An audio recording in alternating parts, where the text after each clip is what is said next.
Hello दोस्तों, मैं नसीम अख्तर और आज बात करने चला हूँ सीमांचल क्षेत्र के बारे में। वो सीमांचल क्षेत्र जिसे राजनीतिक पार्टियों ने एक तरह से नज़रअंदाज कर रखा है।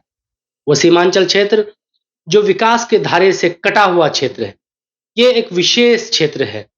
यहाँ के बसने वाले यहाँ की समस्याओं और यहाँ की स्थिति के बारे में भली भांति जानते हैं, लेकिन देश के अन्य राज्यों और अन्य क्षेत्रों में बैठे लोग शायद इस क्षेत्र के बारे में बहुत कुछ नहीं जानते। ये 4 जिलों पर मुश्तमिल एक ऐसा क्षेत्र है जिसे पूर्णिया प्रमंडल कहा जाता है। कटिहार, पूर्णिया, अररिया और किशनगंज का ये क्षेत्र, जहां कश्मीर के बाद सबसे अधिक मुस्लिम आबादी पाई जाती है। मुस्लिम आबादी में भी कुछ ऐसे समुदाय हैं जिनकी खास यहाँ पहचान है, जैसे शेरशाहबादी, कुल्हैया और सुरजापुरी। यहाँ लगभग 50% मुस्लिम आबादी है। अगर हम बात करें यहाँ के आर्थिक स्थिति की, तो यहाँ पे रोजगार का कोई अवसर नहीं है। कोई कल कारखाना नहीं, कोई फैक्ट्री नहीं, कोई बड़ा उद्योग नहीं, बल्कि जो फैक्ट्रियां पहले थीं वो भी आहिस्ता आहिस्ता बंद हो गई हैं। उनकी जमीन तक भी नीलाम हो गई है। यहाँ पर कैपिटा इनकम मात्र 10,000 के आसपास है। यहाँ बड़ी गुर्बत, बदहाली और बहुत तंगदस्ती है। यहाँ शिक्षा का स्तर बहुत निचले पायदान पे है। पूरे देश में साक्षरता दर की अगर बात की जाए तो 70% से अधिक है।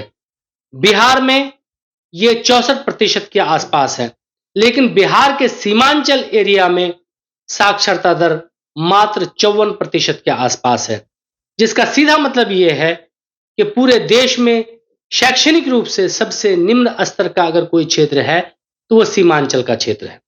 यहाँ पे 2018 से पहले कोई यूनिवर्सिटी नहीं थी, कोई विश्वविद्यालय नहीं था। 2018 में पूर्णिया विश्वविद्यालय की स्थापना हुई और आज भी यहाँ पे कोई आईआईटी नहीं है, कोई बड़ी यूनिवर्सिटी नहीं है, कोई बड़ा कॉलेज नहीं है। यहाँ शिक्षा का स्तर बहुत कम है, बहुत निचले पायदान का है। यहाँ की समस्या की अगर बात करें तो यहाँ की समस्या में सबसे बड़ा मसला पलायन का मसला है। यहाँ के मजदूर आपको भारत के हर क्षेत्र में कोने कोने में नजर आ जाएंगे, क्योंकि यहाँ पे कोई बड़ा कारोबार नहीं है। ये मजदूरों की फैक्ट्री है, लेबर हब कहना चाहिए।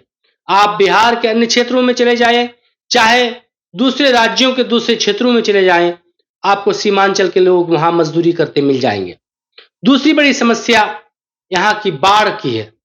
हर साल सैलाब आता है और करोड़ों की जायदाद इस सैलाब में बह जाती है।